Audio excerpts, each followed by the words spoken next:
The old town of Ravenshaw had always been shrouded in mystery, its cobbled streets whispering secrets of a past long forgotten. At the heart of the town stood St. Michael's Church, an ancient structure with towering spires that seemed to pierce the heavens. But what made this church infamous was not its architecture, nor its history. It was the bell. For as long as anyone could remember, the great iron bell of St. Michael's had rung on its own. No rope pulled it, no human hand touched it, yet at the stroke of midnight, it would toll, sending eerie echoes across the town. Some believed it was a divine message, others whispered of ghosts trapped in its chime. No one dared question its purpose, but all feared its sound. Father Alden, the current caretaker of the church, had spent decades tending to its ancient walls, yet even he could not explain the mystery. He had tried watching the bell at midnight, waiting in the darkness of the belfry, but the moment the sound rang out, an unexplainable force would grip his chest, forcing him to look away. It was as if the bell itself refused to be observed. One stormy evening, a stranger arrived in town. He was a man of quiet presence, dressed in a dark coat with piercing blue eyes that seemed to see more than they should. He introduced himself as Elias Whitmore, a historian researching unexplained phenomena. The townspeople hesitated to speak with him, afraid that discussing the bell would somehow anger whatever force controlled it. But Father Alden, despite his own fears, agreed to let Elias stay in the church and witness the phenomenon for himself. As midnight approached, Elias climbed the spiral staircase leading to the belfry. He carried nothing but a small notebook and a lantern, his determined gaze fixed on the massive bell above. He sat on the cold stone floor, watching, waiting. The wind howled through the cracks in the walls, the flame of his lantern flickering wildly. The town below was silent, every window dark. Then, at exactly 12, the air grew heavy. A suffocating stillness filled the space, pressing against Elias's chest. His heartbeat quickened. And then, the bell rang. The sound was deafening, a deep, echoing toll that seemed to shake the very foundations of the church. But Elias did not look away. His eyes remained locked on the bell, on the empty air around it. And for the first time, someone saw it happen. A shadow, a shape that was not quite human. It was translucent, barely visible, but its hands, long, slender, inhuman, curled around the edges of the bell, pushing it forward. As it moved, a whisper filled the air, not spoken by one voice, but many. He does not belong. The bell rang again, and the shadow dissipated, vanishing as quickly as it had appeared. Elias stumbled back, gasping for breath. His notebook fell from his hands, pages fluttering. He had seen something impossible. Father Alden found him the next morning, pale and shaken. "You saw it, didn't you?" the old priest asked, his voice heavy with a truth he had never spoken aloud. Elias nodded. "There's something in that bell," Elias whispered, "something that does not want to be known." That day, Elias searched the church archives, determined to uncover the truth. He combed through ancient texts, parish records, anything that might explain the shadow in the belfry. And then, in a fragile, centuries-old manuscript, he found it. A story of a bell cursed by a dying monk. The manuscript spoke of Brother Matthias, a monk accused of heresy in the 15th century. He had been a scholar, a seeker of forbidden knowledge, and for his crimes, he had been sentenced to death.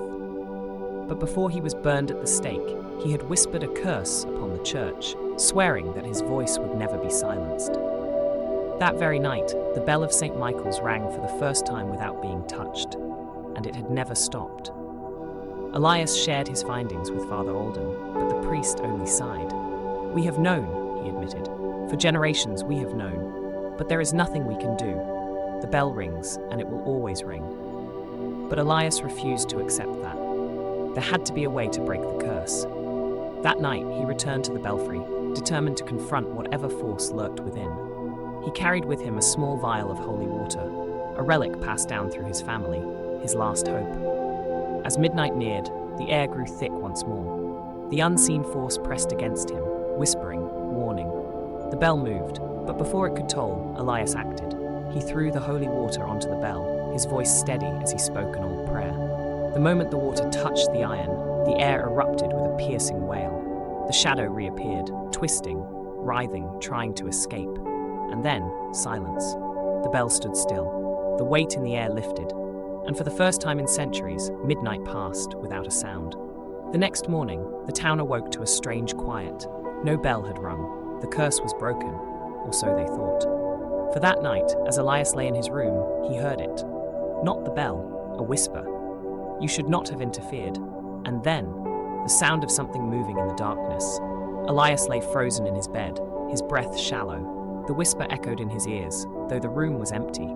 He reached for the lantern beside him, his fingers trembling as he lit the wick. The warm glow cast shifting shadows on the stone walls, but nothing appeared out of place. Then he heard it again. Not the bell, but a faint rustling, like footsteps on cold stone. It came from the hallway outside his room. Slowly he stood up, his heart hammering. He grasped the small silver cross around his neck and stepped towards the door. The wooden boards creaked under his weight as he pulled the door open. The hallway stretched before him, dimly lit by the dying embers of the church's central hearth. At the far end, near the entrance to the belfry, the shadows seemed darker than they should have been. And then, movement. A shape shifting within the darkness, something just out of sight. It wasn't the shadowy figure from before. This was something else. Something older. Elias swallowed hard and took a step forward. "You should not have interfered." The whisper came from everywhere and nowhere. The shadows moved again, faster this time. Elias stumbled backward, his pulse pounding in his ears. His mind screamed at him to run, to escape the church and never return. But something kept him rooted in place. The church had been silent for the first time in centuries. That should have been a victory. But now, he realized, the ringing had kept something contained, and now it was free. A sudden chill filled the air. The lantern flickered wildly before snuffing out, and after plunging the hallway into darkness. Elias gasped, spinning around. He could hear it now, breathing. Not his own. Something else. Close. A cold, skeletal hand brushed against his shoulder. He turned sharply, expecting to see nothing. But this time, he saw everything. The figure stood tall, draped in a tattered ancient robe. Its face was hollow, sunken, its eyes like black voids. The scent of burning flesh clung to it, and when it spoke, its voice was a chorus of the damned. "You have broken the balance." Elias tried to move, but his body refused to obey. The figure raised a withered hand, and suddenly, Elias felt something tighten around his throat. Not physically, but as if the air itself had turned against him. Then, from the depths of the shadows, another voice echoed. "Enough." The pressure lifted instantly. The robed figure flinched, its black eyes narrowing as another presence emerged, a faint, ghostly light. Elias turned his head slightly, barely able to make out a second shape. This one was different. A spectral figure in white, its form blurred like mist. The two entities faced each other. "You seek release," the spectral figure said. "He has disturbed the order," the robed entity hissed. Elias gasped for breath, his vision blurring. The air between the two forces pulsed with an unseen energy, their silent battle shaking the very foundation of the church. Then, for the first time, the robed figure turned its gaze fully upon Elias. "You must restore what was undone." The spectral figure moved closer, placing a transparent hand on Elias's shoulder. A feeling of warmth flooded through him, steadying his breathing. The bell must ring again. Elias's eyes widened. "No," he whispered. "I stopped it. The town is free." The robed figure let out a low, guttural laugh. "You have freed nothing. You have only opened the door." A distant sound filled the air. At first, Elias thought it was the wind, but as it grew louder, he recognized it. A heartbeat, not his own, something else, something beneath the church. The floor trembled, dust fell from the wooden beams above. The sound grew, louder and louder until it became deafening. Then, silence, and then, a knock, not at the door, from underneath the church. Elias stumbled back, his mind racing. What is buried beneath? The spectral figure turned to him, its form fading. Elias remained on his knees, his breath ragged, his body trembling. The bell had rung, the cursed presence had vanished, and the pounding beneath the church had ceased. The silence was deafening. For the first time in centuries, true stillness filled St. Michael's Church. But something wasn't right. Elias could still feel it, that lingering presence, an unseen force watching him from the shadows. The air remained thick with tension, as if the church itself was holding its breath. Slowly, he rose to his feet. His hands were ice cold, his heart hammering against his ribs. He turned to leave the belfry, but a chill ran down his spine. a whisper. You delayed it, but you did not stop it. Elias spun around, but the room was empty. The voice had come from nowhere, yet it had felt close, right beside his ear. He forced himself to move, descending the spiral staircase carefully, listening for anything unusual. Each step echoed through the hollow church, but all remained still. As he reached the nave, the moonlight streamed through the stained glass windows, casting eerie patterns along the stone floor. Then he heard it. Not the bell, not a whisper, a crack. It came from beneath him. Elias's blood turned to ice. He stepped forward cautiously, his heart pounding. The wooden floorboards near the altar had shifted ever so slightly. The once solid stone beneath them now bore a thin, jagged fracture. Something was still trying to break through. The bell had kept it contained for centuries, ringing every midnight as a barrier. But now that the balance had been disturbed, it was only a matter of time before whatever was buried below rose again. Panic clawed at Elias's chest. He had come here thinking he could break a curse, that he could free the town from its haunting. Instead, he had only awakened something far worse. He rushed to the church archives, flipping frantically through the ancient texts. He needed answers. There had to be something, some way to stop it permanently. Then he found it. A passage hidden within the old manuscript, one he had overlooked before. The bell was never meant to be silenced. Its voice binds the one below. Should it cease, the earth shall split, and the sleeper shall wake. Elias's breath caught in his throat. The bell had not been cursed. It had been a seal. A prison, holding back something far older than the church itself.